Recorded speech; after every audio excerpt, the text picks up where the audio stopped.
Bueno, muy buenas tardes para todos. Es un placer volver a saludarlos. Vamos a seguir con la agenda de nuestro primer Congreso Internacional de Psicología Online. A esta hora tenemos un invitado de lujo, doctor Augusto Pérez Gómez. Es un placer tenerlo en este congreso para nosotros y para todas las personas que van a tener el placer de escucharlo hoy. La conferencia del doctor Augusto Pérez se llama ¿Cómo entender el problema de las drogas? Doctor Augusto Pérez, buenas tardes y bienvenido. Buenas tardes, David. Buenas tardes a todos. Es un placer estar hoy con ustedes. Vamos a utilizar estos minutos que vienen para tratar de abordar de una manera global un problema que es del mayor interés, no solamente porque afecta a muchas personas, sino porque afecta especialmente a los menores de edad. Entonces, lo primero que tenemos que preguntarnos es, ¿qué clase de problema es el problema de las drogas? ¿Es un problema médico? ¿Es un problema psicológico? ¿Es un problema social, político, criminológico, económico? Y como ustedes podrán, pues, darse cuenta, la respuesta a todas esas preguntas es sí. Es un problema médico en el sentido en que no como pretenden algunos, y ya lo explicaremos dentro de un momento, porque el problema del consumo de drogas sea una enfermedad del cerebro, sino porque cuando uno consume en exceso se enferma, o cuando uno consume drogas o alcohol siendo muy joven, su sistema nervioso central sufre y se ve afectado. Pero uno se enferma de comer demasiadas papas fritas o de tomar agua en exceso también. Entonces, el problema es médico solamente en el sentido en que el consumo excesivo de cualquier cosa va a producir daños en el organismo. Es un problema psicológico porque todos sabemos que las personas que consumen sustancias psicoactivas al cabo de un cierto tiempo comienzan a mostrar cambios en sus valores, cambios en sus actitudes, cambios en sus comportamientos, en sus amistades, en sus vínculos afectivos y termina afectando no solamente a la persona, sino también a todo su entorno y por eso también es un problema social. Es un problema político porque las Naciones Unidas se ocupan de este asunto y hay cerca de 183 países que regularmente se reúnen cada año a hablar de cuáles son las tendencias y cuáles son las medidas que se deben tomar. En el ámbito de lo político, por ejemplo, hay unas restricciones muy precisas con respecto a todo lo que tiene que ver con la producción y distribución de sustancias prohibidas, pero en cambio en el campo del consumo los países tienen mucha mayor libertad y pueden tomar decisiones más independientemente. Es un problema criminológico porque, como ustedes muy bien saben, hay delitos que se cometen bajo el efecto de las drogas, hay delitos que se cometen para conseguir dinero para poder consumir, hay delitos que están asociados al tráfico, a la producción, a la distribución de sustancias y también hay delitos que se cometen utilizando ciertas drogas, como el Rohypnol, por ejemplo, que es una benzodiazepina, y que mezclado con el alcohol produce una especie de blackout muy parecido al de la escopolamina y que pone a las personas en una situación de indefensión. Las personas en esos momentos no pueden tomar decisiones libres y simplemente se someten a la voluntad de la persona que en ese momento las está agrediendo. Y es un problema económico porque el tráfico de drogas produce casi tanto dinero como el tráfico de armas o como el petróleo, y es un negocio que involucra a miles de bandas criminales alrededor del mundo. Eh, Lo que yo quisiera transmitirle a ustedes es que no es posible entender este problema sin tener en cuenta todas las perspectivas. Es por eso que cuando hablamos de este asunto decimos que realmente se trata de un problema de una alta complejidad. Necesitamos conocer las estadísticas sobre la evolución del consumo, necesitamos describir los efectos que tienen las sustancias, necesitamos conocer los mecanismos neurofisiológicos básicos que explican por qué actúan de una manera y no de otra y cómo interactúan entre ellas. Hay que conocer los efectos físicos, psicológicos y sociales. Y por último, tenemos que tener un conocimiento mínimo sobre lo que significan términos como prevención y tratamiento, porque desafortunadamente en este campo también se han creado muchas, entre comillas, industrias, o más bien falsas industrias, que lo que tratan es de sacar provecho de la situación. ¿Cuáles son los puntos de partida para poder entender este problema? Primero que todo, tenemos que tener un enfoque de salud pública, que es lo que la ciencia moderna ha promovido. Esto ocurrió primero que todo en Europa y después ha ocurrido en la mayor parte de los países de América Latina. En nuestro caso concreto, tenemos la Ley 1566 de 2012, que permite abordar este asunto del consumo de sustancias desde una perspectiva adecuada.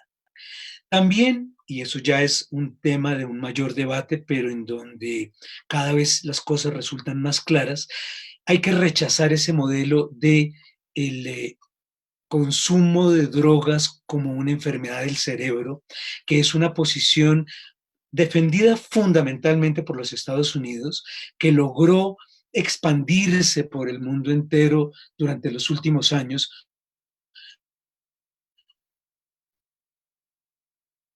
Durante los últimos está siendo severamente cuestionado porque, ya lo vamos a mostrar, eh, resulta de una confusión entre un elemento del problema y el problema en su totalidad. Ya lo voy a explicar en un momento. El tercer elemento que tenemos que tener como punto de partida es que la gran mayoría de las personas que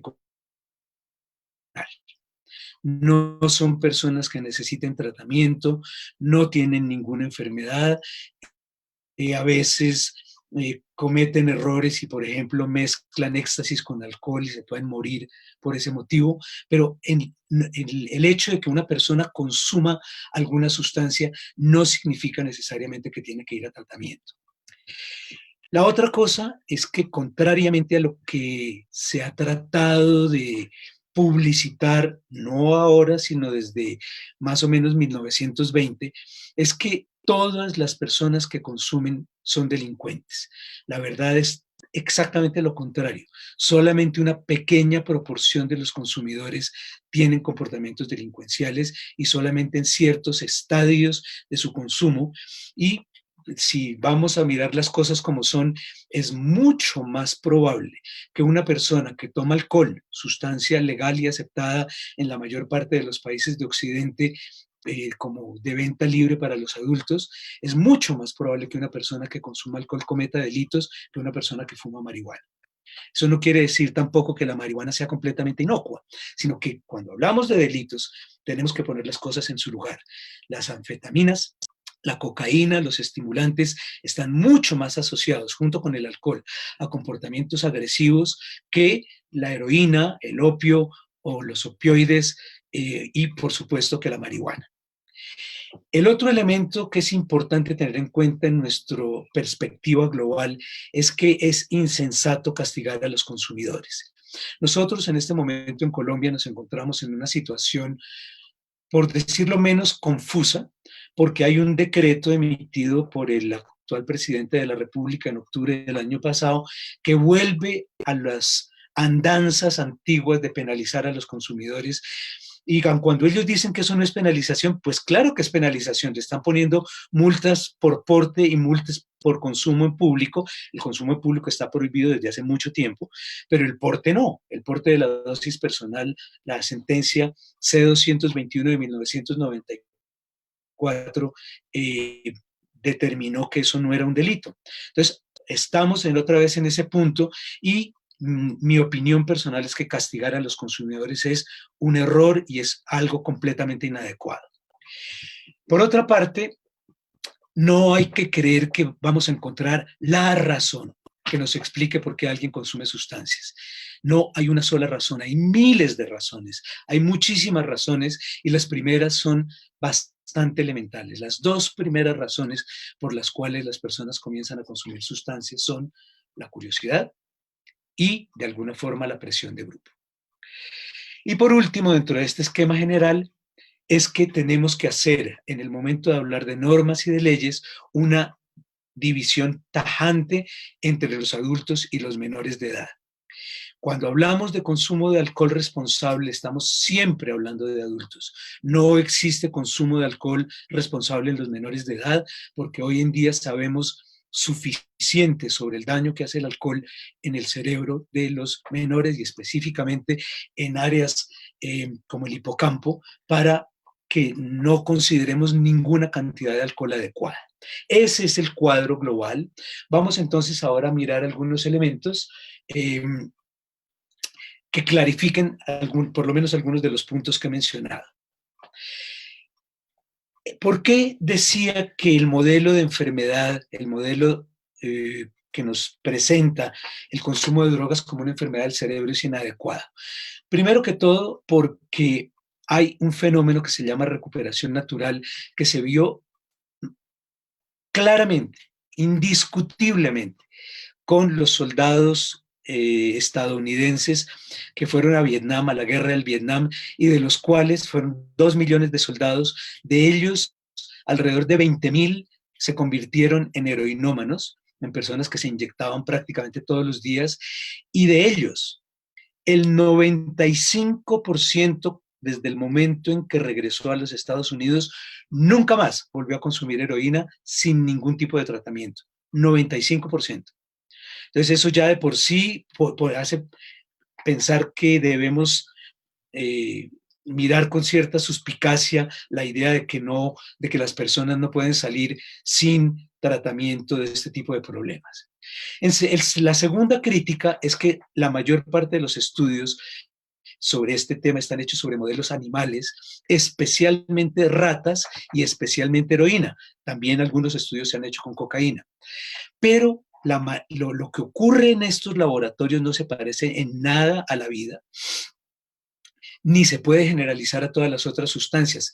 Pero lo más importante de todo es que cuando a las ratas se les da la oportunidad de tener un ambiente enriquecido, es decir, de no estar entre una jaula que tiene de 30 centímetros por 50 pueden moverse libremente y pueden tener otras actividades, lo que se ha observado es que las ratas prefieren otras actividades a la heroína y la abandonan sin ningún tipo de, comillas, tratamiento. El enfoque de que todo esto tiene un fundamento genético, como tantas otras cosas que se dicen en este campo, no es cierto. No hay ninguna prueba de que eso sea verdad. Esos son especulaciones, son afirmaciones que se han hecho sobre bases muy endebles y hoy en día lo que se considera como primordial es el ambiente familiar conflictivo, problemático, muchas veces de padres consumidores que son los que van a gestar nuevos problemas. El cuarto argumento es el de las neuroimágenes.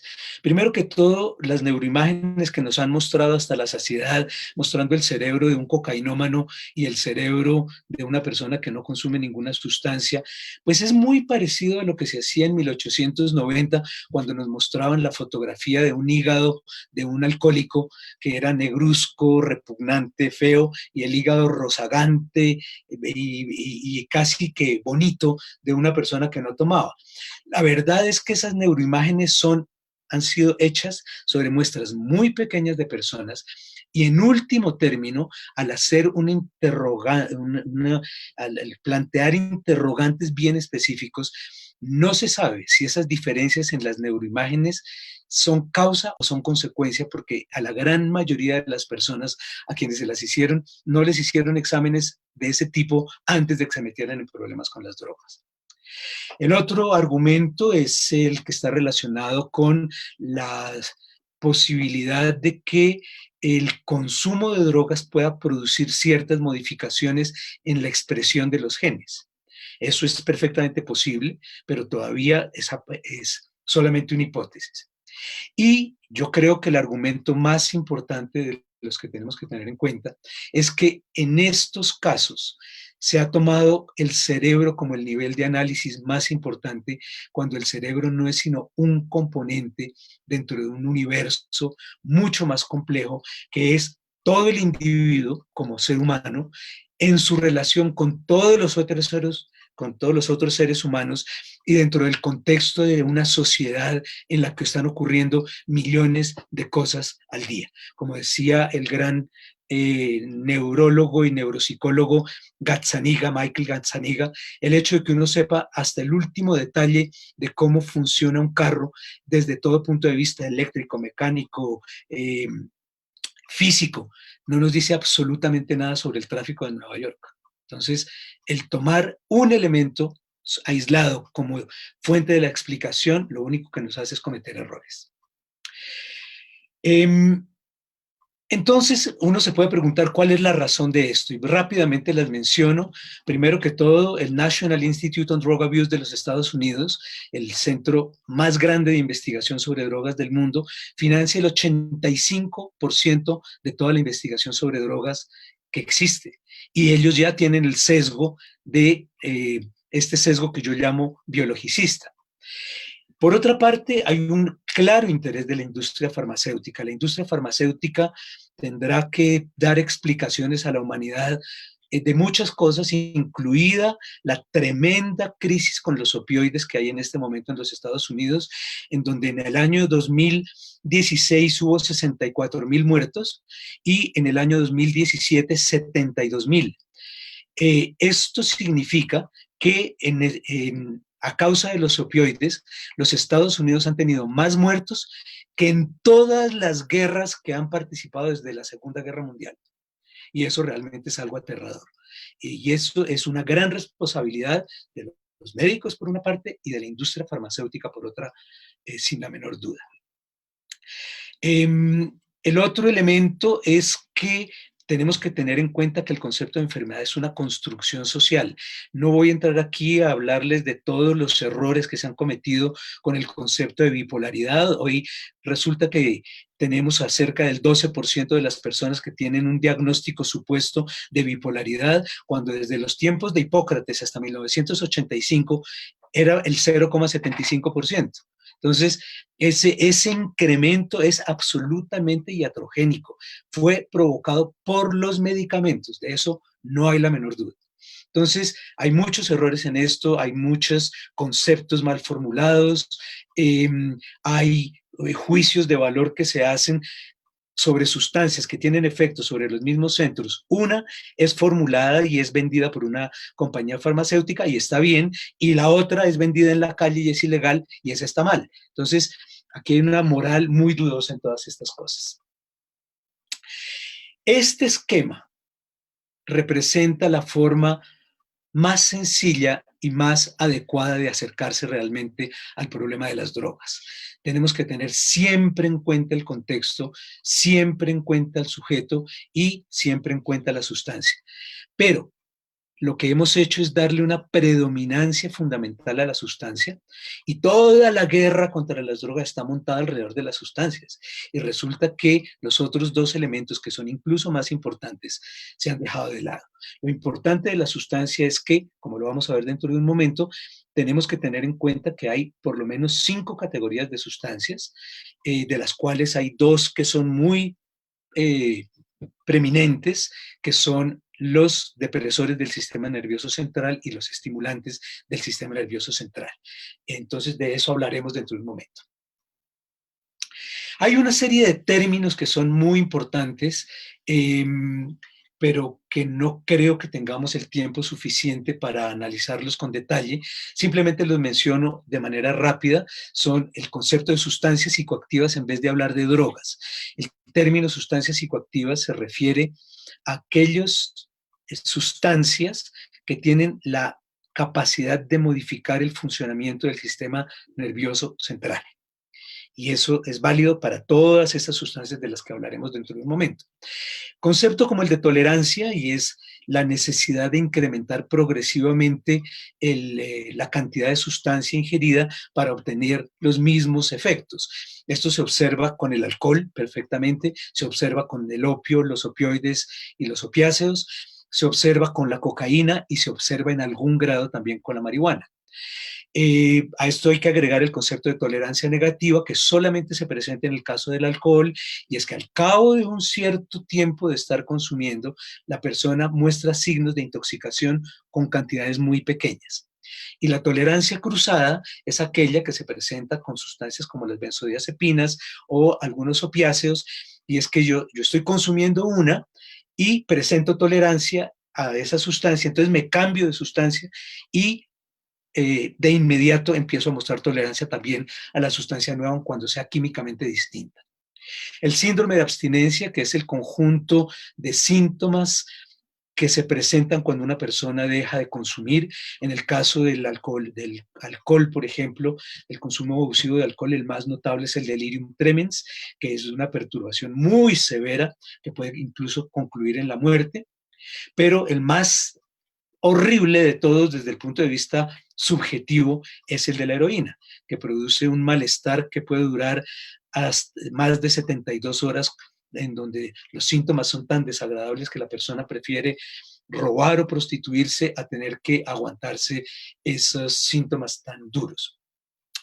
Un concepto como el de incidencia también es muy importante porque se refiere al número de casos nuevos, mientras que el concepto de prevalencia se refiere al número total de casos de la presencia de un trastorno en un momento dado. Cuando se habla de prevalencia de vida es, algo, en el caso de las drogas, algún consumo alguna vez en la vida, prevalencia de último año, de último mes y de última semana, que solamente se utiliza el de última semana con el alcohol y con el tabaco, porque los otros son tan pequeños que los números ya no se vuelven realmente medibles.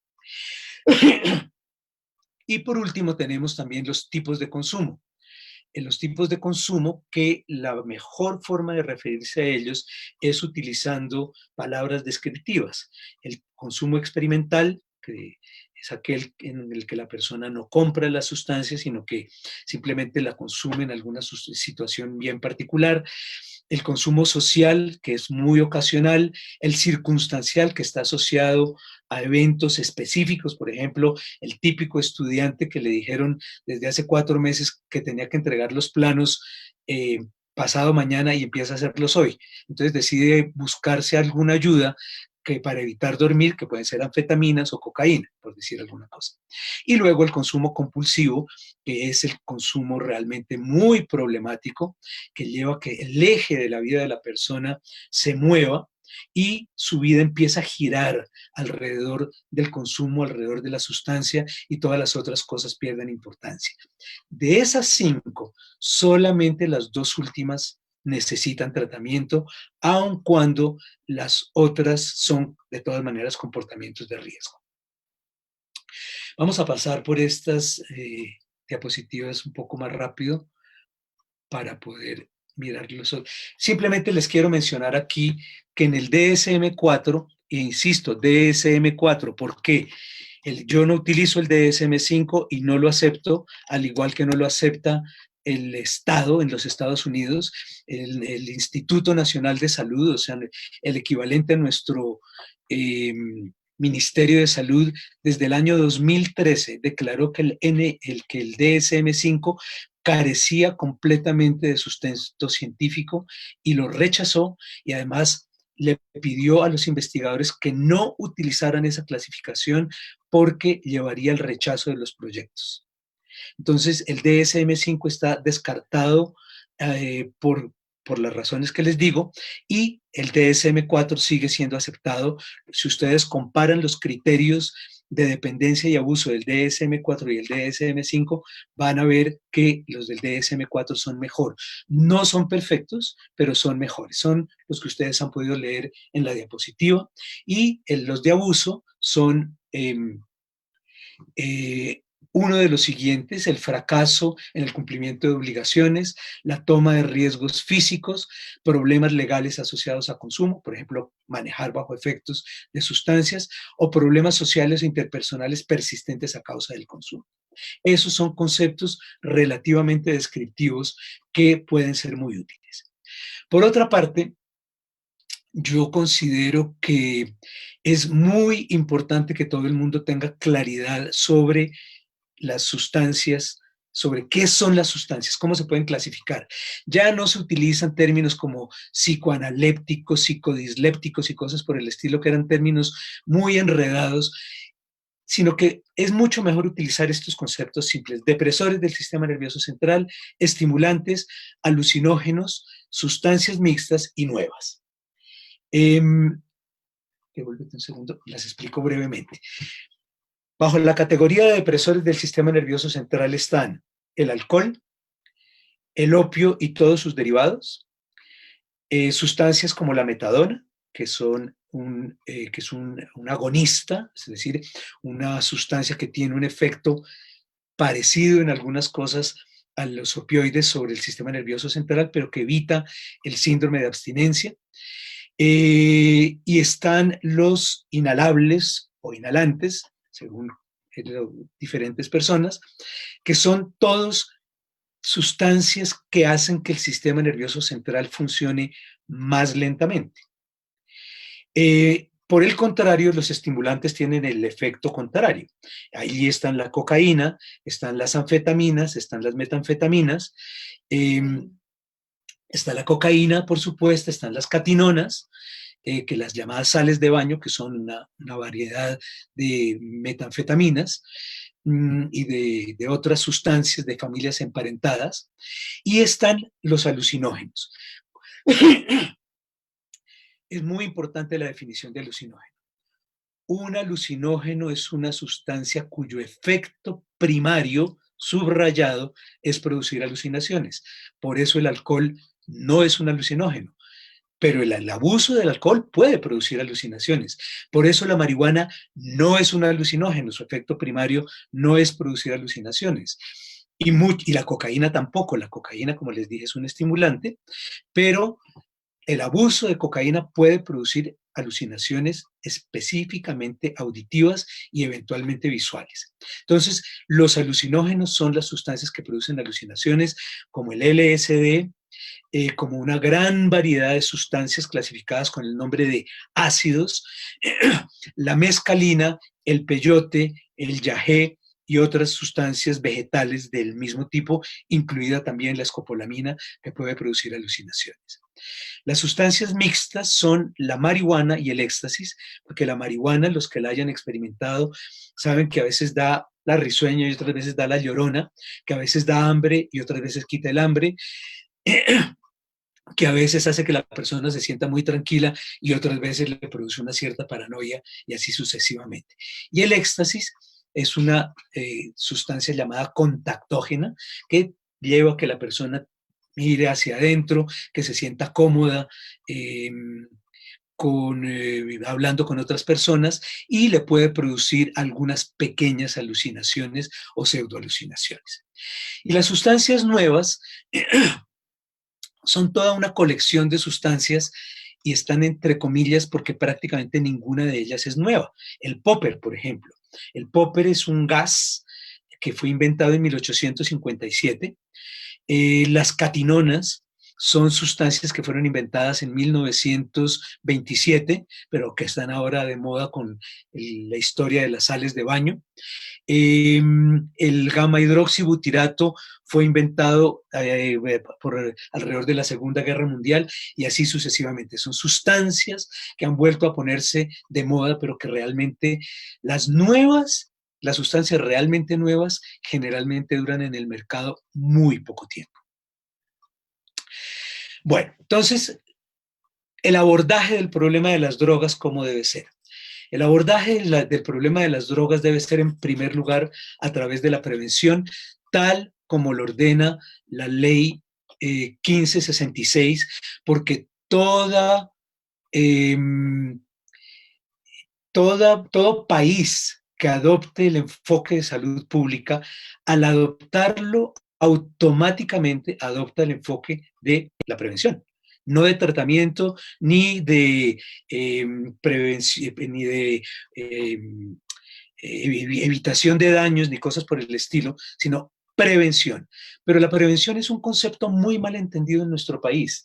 Es un concepto que la gente lo asocia con charlas o lo asocia con talleres, lo que algunos llaman el síndrome del carro viejo, de taller en taller. Eh, los talleres sirven muy poquito cuando se utilizan solos y las conferencias, como todo psicólogo sabe y le enseñaron en primer semestre, cuando uno oye una conferencia, al cabo de 24 horas ha perdido probablemente el 90% del contenido de la conferencia y al cabo de 8 días a duras penas se acuerda del título. Entonces, eso no es prevención. La prevención es algo completamente distinto, mucho más sofisticado, que implica trabajar en 4 ámbitos que se articulan. El joven y sus pares, porque la mayor parte de las actividades preventivas están dirigidas a jóvenes, la comunidad, la escuela y la familia. Todo esto dentro de un enfoque teórico específico que en el momento actual suele ser el llamado estrategia de desarrollo social, que es un enfoque supremamente sencillo en su presentación, muy coherente en su implementación y que cuando se logra hacer puede permear todos los ámbitos, la comunidad, la escuela, la familia. Tiene 3 componentes fundamentales. Uno, es necesario ofrecerle a los jóvenes oportunidades, oportunidades de desarrollo, oportunidades de aprendizaje, oportunidades de estar bien consigo mismos. Segundo, tienen que adquirir habilidades. La escuela, la familia, el entorno les tiene que proporcionar habilidades. Y el tercero, tiene que haber un reconocimiento por los logros. Cuando esas 3 cosas se articulan dentro de un contexto de autocuidado, estamos en esos 4 ámbitos que mencioné, estamos empezando a hablar de una prevención que puede realmente producir unos resultados muy importantes. ¿Cuáles son los avances que podemos nosotros mencionar en el campo eh, de la prevención?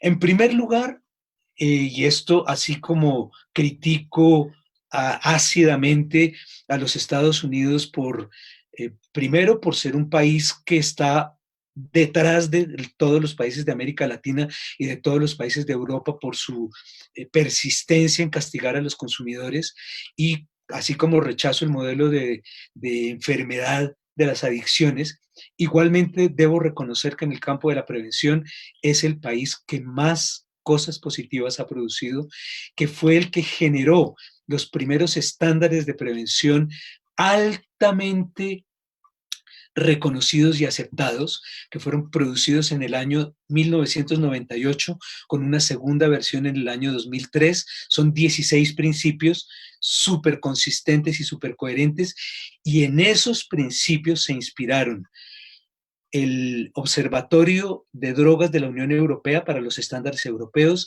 se inspiró la Organización Panamericana de la Salud, la Organización Mundial de la Salud y recientemente las Naciones Unidas, que acaban de publicar la última versión de sus principios en el año 2018. El Ministerio de Salud de Colombia también produjo unos principios que están bastante adaptados para nosotros, porque desafortunadamente, como ocurre muchas veces con las cosas de Naciones Unidas, están hechos más para países desarrollados. En segundo lugar, entonces, tenemos la ley 1566 y recientemente, y les recomiendo que lean esto porque es muy importante, la resolución 089 de 2019 del Ministerio de Salud, que pone en un documento integrador todo lo referente a prevención, tratamiento, conceptos básicos, etcétera, que habían sido ya plasmados en la ley, en el proyecto de ley que se propuso para modificar o para sustituir la ley 30 de 1986, que tiene muchos defectos, muchos vacíos, pero que desafortunadamente se hundió por un problema simplemente de mala presentación ante los medios de comunicación. ¿Cuál es el gran problema en Colombia? La falta de inversión. Si ustedes miran cuánto dinero invierte el país en el gran ponque de las drogas, que incluye todo lo referente a sustitución de cultivos, aspersión aérea, lucha contra el narcotráfico, etcétera, a duras penas, siendo muy generosos. En prevención se invierte cerca del 4%, en prevención y en tratamiento. O sea que la gran mayoría de la plata se va a tratamiento porque los tratamientos son muy costosos. Entonces, aquí no hemos logrado avanzar recientemente. Cuando digo recientemente me refiero desde el año 2002. No hemos avanzado mucho, desafortunadamente, porque el Estado no invierte y todos los alcaldes de Colombia se quejan de que el mayor problema de sus jóvenes es el consumo de alcohol y de otras sustancias, pero cuando llega el momento de meterse la mano al bolsillo y decir vamos a buscar un programa preventivo que tenga un soporte científico y que sea valioso, ahí nadie tiene plata, ahí nadie tiene dinero. El Ministerio de Salud tiene un programa que se llama Familias Fuertes y con ese programa ha podido llegar a 30.000 familias. Pero es que la necesidad no es de 30.000 familias, la necesidad es de millones de jóvenes y sus familias. Esta es la estrategia de desarrollo social, la estructura fundamental. Como ustedes pueden ver aquí, se puede leer hacia arriba o hacia abajo, pero la idea es que hay unas características individuales, unas personas con unas características, y que cuando se les dan habilidades, oportunidades, habilidades y reconocimiento, esas personas a través de vínculos fuertes y de compromisos crean una unión que en el contexto de unas creencias saludables y de unos estándares claros, cuando hablamos de estándares claros, por ejemplo, es los menores de 18 años no pueden tomar alcohol. Eso es un estándar claro. Ni aquí, ni en la fiesta, ni en el cumpleaños de la abuelita, simplemente por ser menor de edad, no puede tomar trago. Eso es un estándar claro. Desafortunadamente, pocas familias en Colombia tienen ese estándar suficientemente claro. Pero cuando todo eso ocurre, el resultado es que los jóvenes adoptan comportamientos saludables y la sociedad cumple la función de proteger a los que van a ser el futuro del país. Rápidamente, ustedes saben que hoy en día todo el mundo habla de intervenciones basadas en la evidencia.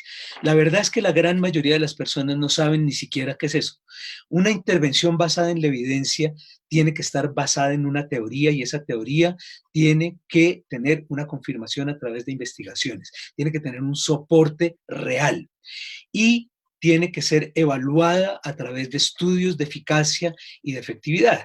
La diferencia entre los dos es que los estudios de eficacia son estudios hechos con lo que se llama ensayos clínicos, o sea,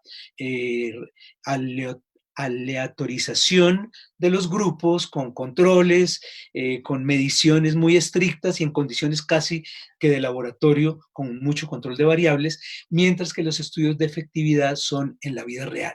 Cuando uno va a terreno, utiliza las estrategias y las hace funcionar.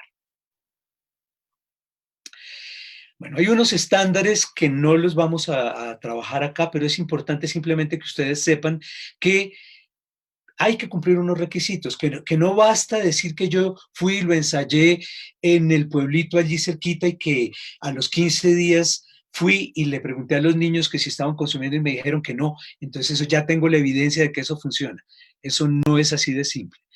Hay que tener unos diseños de investigación, hay que tener unos controles, hay que tener una sistematicidad y un orden. Eso es lo que hace la ciencia. La ciencia no se hace solamente a punta de mediciones, las mediciones pueden ser inclusive irrelevantes en ciertos casos, es cuando las cosas tienen un orden y tienen una sistematicidad que estamos entrando en el terreno de lo verdaderamente científico. Y estos son los elementos que hay que tener en cuenta para poder hacer una prevención basada en la evidencia. Hay que tener en cuenta la epidemiología, es decir, esa disciplina que es una combinación de medicina y estadística que nos permite mirar la distribución, la permanencia, la frecuencia, la intensidad de ciertos trastornos en una comunidad dada y en un momento dado. El modelo de salud pública, el modelo etiológico que nos permite entender el origen de los trastornos y y todo lo que tiene que ver con procesos de evaluación. ¿Qué tenemos en Colombia en prevención? Pues hay algunos programas que, como Consentidos y Sanamente, que tienen 5 evaluaciones antes, después y que están basados en habilidades para la vida. Anímate, que tiene cohortes durante 11 años. Familias Fuertes, que tiene buenas evaluaciones de fidelidad en varios países, pero que tiene un costo muy elevado. IBEM, que tiene evaluación de eficacia con diseño experimental y grupos aleatorios, y una evaluación de efectividad con cerca de 6.000 jóvenes, y Comunidades que se cuida, que lleva 6 años de evaluaciones en diferentes partes del país. Y para terminar, simplemente quisiera mencionar los 8 principales modelos de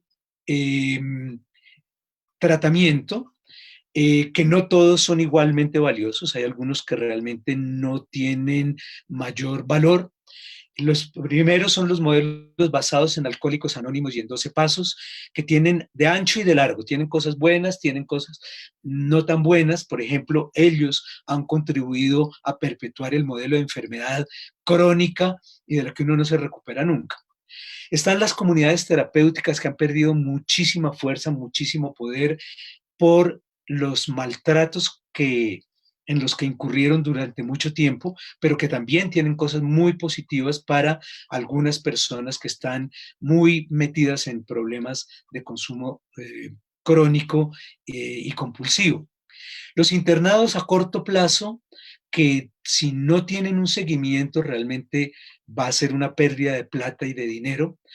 La farmacoterapia y los tratamientos de sustitución, que en mi opinión no son tratamientos, son ayudas, pero nadie en el mundo ha salido de un problema de drogas consumiendo drogas, con medicamentos psiquiátricos o cosas por el estilo. Entonces, pueden ayudar en algunos casos, pero en sí mismos no son un tratamiento.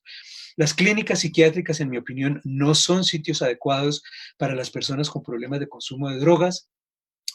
Los tratamientos ambulatorios intensivos pues tienen algunas ventajas, sobre todo de costos, y pueden ofrecer cosas muy buenas como las clínicas, los hospitales día. Los grupos de autoayuda pueden ser de gran apoyo para personas que no quieren ir a tratamientos formales, y la psicoterapia individual, cuando la hacen personas con un buen conocimiento y cuando la hacen con personas que tengan unos ciertos recursos, porque esa es su gran limitación, que puede ser relativamente costosa, puede ser de gran ayuda. Para respetar los tiempos, quisiera entonces detenerme acá y simplemente permitir las preguntas.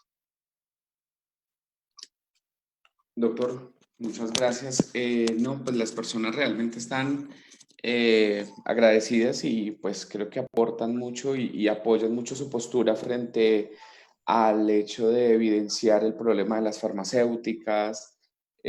A varios les hace sentido ese tema y creo que el reto real para nosotros desde la academia y desde las instituciones es entender la prevención de una manera diferente, una prevención universal y que definitivamente tenemos mucho por hacer aún hoy en el país. Las preguntas creo que están eh, agradecidos, pendientes de su información.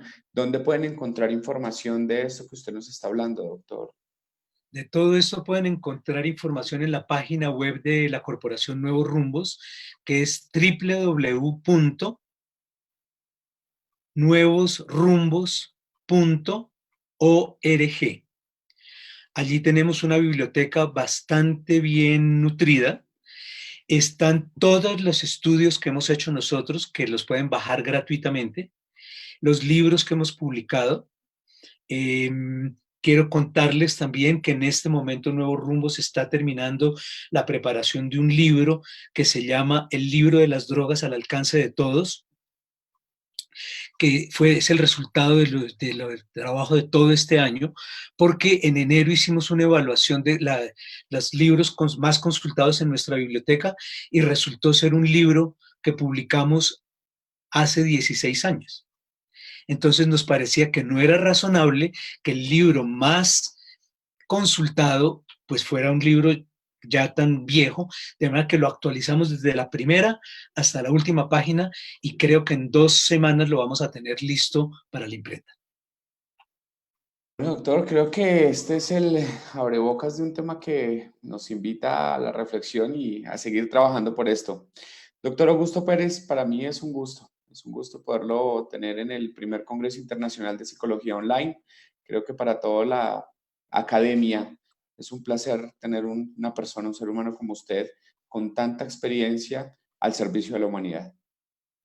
David, muchísimas gracias. Muchas gracias a todas las personas que nos escucharon y con mucho gusto estoy dispuesto a responder las preguntas de las personas que quieran hacérmelas. Pueden, si quieren, pueden escribirme a info@nuevosrumbos.org y ahí les puedo responder inquietudes o preguntas. Gracias por esta invitación y espero que nos veamos muy pronto. Doctor, así será. Un abrazo y feliz tarde. Lo A mismo. todos una feliz tarde. Los invitamos a que pues, se conecten mañana. A todas las personas que hacen parte del Congreso Internacional de Psicología Online. Empezamos nuestras transmisiones a las 8 de la mañana. A las personas que nos acompañan en redes sociales, los invitamos a seguirnos para que estén pendientes de todas las conferencias que vamos a estar publicando diariamente de manera gratuita. Ha sido un gusto, feliz tarde y nos vemos mañana. Hasta luego.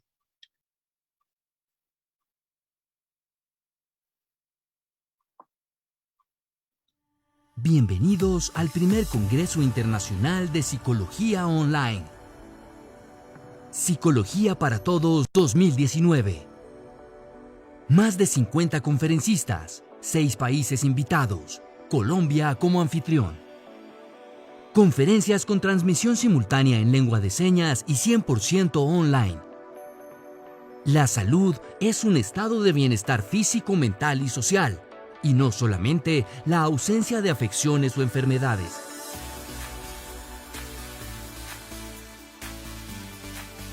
Uno de los aspectos más importantes de estudiar las variables psicosociales y ambientales de una comunidad está en orientar acciones hacia el mejoramiento de la calidad de vida de sus miembros.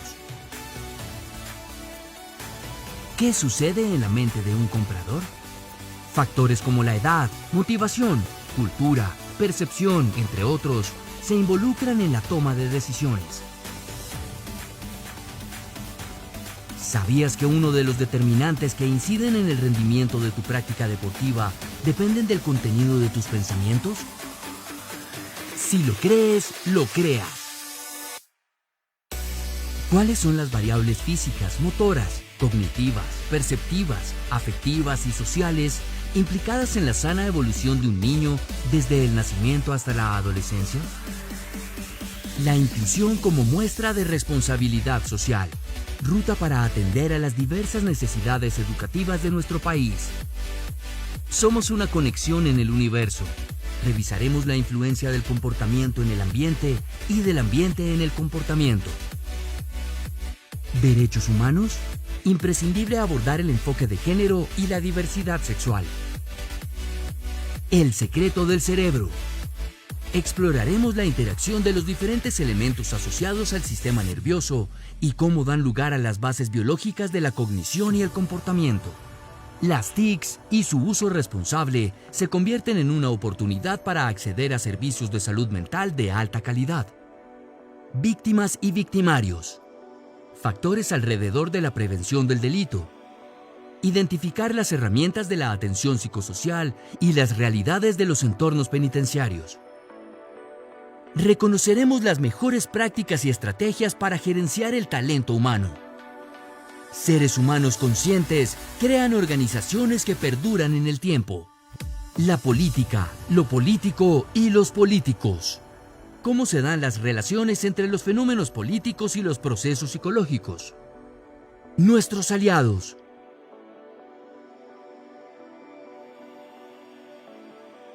Organiza Conexiones Consultorías.